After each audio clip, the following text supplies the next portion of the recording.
धर्म की जय हो, अधर्म का नाश हो, प्राणियों में सद्भावना हो, विश्व का कल्याण। वैदिक सिपाही चैनल में मित्रों आपका बहुत बहुत स्वागत है। आज का विषय है बच्चों के लिए सनातन धर्म की शिक्षा। वैदिक प्रश्नोत्तरी। अविद्या किसे कहते हैं? विपरीत जानने को अविद्या कहते हैं। अविद्या का कोई उदाहरण दीजिए। जड़ को चेतन मानना, ईश्वर को न मानना, अंधेरे में रस्सी को सांप समझ लेना, ये अविद्या के उदाहरण हैं। जन्म का अर्थ क्या है? शरीर को धारण करने का नाम ही जन्म है। जन्म किसका होता है? जन्म आत्मा का शरीर से मेल होता है। मृत्यु किसे कहते हैं? आत्मा के शरीर से अलग होने को मृत्यु कहते हैं। जन्म क्यों होता है? पाप पुण्य कर्मों का फल भोगने के लिए जन्म होता है। क्या जन्म मृत्यु को रोका जा सकता है? हाँ, जन्म मृत्यु को रोका जा सकता है। मृत्यु को किसके माध्यम से रोका जा सकता है? ब्रह्मचर्य का पालन करके। ब्रह्मचर्य क्या है? ब्रह्म का अर्थ है विद्या और चर्य का अर्थ है आचरण करना, अर्थात विद्या का आचरण करना ही ब्रह्मचर्य है। मुक्ति किसे कहते हैं? जन्म मृत्यु के बंधन से छूट जाना ही मुक्ति है। मुक्ति किसकी होती है? मुक्ति आत्मा की होती है। मुक्ति में आत्मा कहाँ रहता है? मुक्ति में आत्मा ईश्वर में रहता है। क्या मुक्ति में आत्मा ईश्वर में मिल जाता है? नहीं, मुक्ति में आत्मा ईश्वर में नहीं मिलता है। मुक्ति में सुख होता है अथवा दुख। मुक्ति में किसी प्रकार का दुख नहीं होता। वहाँ केवल ईश्वर के आनंद की अनुभूति होती है। मुक्ति कैसे प्राप्त होती है? सत्य, संयम, विद्या प्राप्ति और धर्म आचरण करने से मुक्ति प्राप्त होती है। शरीर कितने प्रकार के होते हैं? शरीर 3 प्रकार के होते हैं। स्थूल शरीर, सूक्ष्म शरीर और कारण शरीर। स्थूल शरीर किन तत्वों से बनता है? स्थूल शरीर पृथ्वी, जल, अग्नि, वायु और आकाश से मिलकर बनता है। सूक्ष्म शरीर किसे कहते हैं?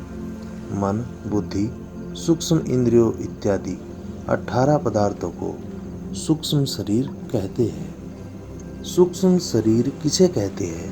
मन, बुद्धि, सूक्ष्म इंद्रिय इत्यादि 18 पदार्थों को सूक्ष्म शरीर कहते हैं। विद्या प्राप्ति के 4 उपाय कौन से हैं? श्रवण, मनन, निधि ध्यासन, साक्षात्कार विद्या प्राप्ति के 4 उपाय हैं। इन 4 उपायों को समझाइए। श्रवण, ध्यान से सुनना। मनन, सुने हुए पर एकांत में विचार करना। निधिध्यासन, विवेचन करना। साक्षात्कार, सही ज्ञान को प्राप्त कर लेना। जन्म एक है अथवा अनेक? जन्म अनेक होते हैं। पूर्व जन्म की बातें याद क्यों नहीं रहती है? आत्मा का ज्ञान और सामर्थ्य कम होने से पूर्व जन्मों की बातें याद नहीं रहती है। पूर्व जन्म की बातें किसको व कैसे याद आती है? पूर्व जन्म की बातें एक योगी को ही याद आती है, जो नित्य ऋषि पतंजलि द्वारा प्रदत्त अष्टांग योग को निरंतर करता है। अष्टांग योग क्या है? आत्मा का परमात्मा से मिलन कराने की विधि अष्टांग है, जिसको आज भी आर्ष पद्धति के गुरुकुल के आचार्य, गुरुकुल के ब्रह्मचारियों व ब्रह्मचारिणियों को निरंतर सिखाते हैं। आत्मा एक है अथवा अनेक? आत्मा अनेक है। मनुष्य, पशु, पक्षी आदि शरीरों में क्या आत्मा एक समान होता है? हाँ, सभी शरीरों में आत्मा एक समान होता है। आत्मा को भिन्न भिन्न शरीर क्यों प्राप्त होते हैं? अपने पाप पुण्य रूपी कर्मों के कारण आत्मा को भिन्न भिन्न शरीर प्राप्त होते हैं। मनुष्य का शरीर कब मिलता है? जब पाप कर्मों से अधिक पुण्य कर्म किए हो तो मनुष्य का शरीर मिलता है। उत्तम कुल में कब जन्म होता है? जब मनुष्य के पाप कर्म गौण व पुण्य कर्म अधिक मात्रा में हो तब उत्तम कुल में जन्म होता है। पशु पक्षी का शरीर कब मिलता है? पशु पक्षी का शरीर पाप कर्म करने पर मिलता है। मित्रों, हमारे इस समाज में आधुनिकता के चलते हुए बच्चे कुसंस्कारित हो रहे हैं। अपने बच्चों को संस्कारवान बनाएं ताकि वे आगे आपकी और राष्ट्र की और धर्म की सेवा कर सके। अपने बच्चों को 5 साल से लेकर के 15 साल के बच्चों को इस वीडियो को ज़रूर दिखाएं, जिससे आपके बच्चे धर्मनिष्ठ होकर आपकी और राष्ट्र की रक्षा व सेवा कर सके। मित्रों, सनातन धर्म की जानकारी अपने बच्चों को नहीं कराओगे तो कोई दूसरा व्यक्ति आकर अपने धर्म की जानकारी दे देगा।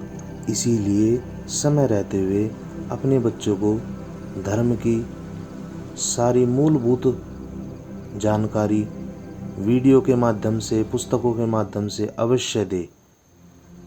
मित्रों, वीडियो अच्छी लगी हो तो लाइक, सब्सक्राइब और शेयर जरूर करना ताकि औरों के बच्चों का फायदा हो सके। ऐसी ही ज्ञानवर्धक वीडियो देखने के लिए जुड़े रहिए वैदिक सिपाही के साथ।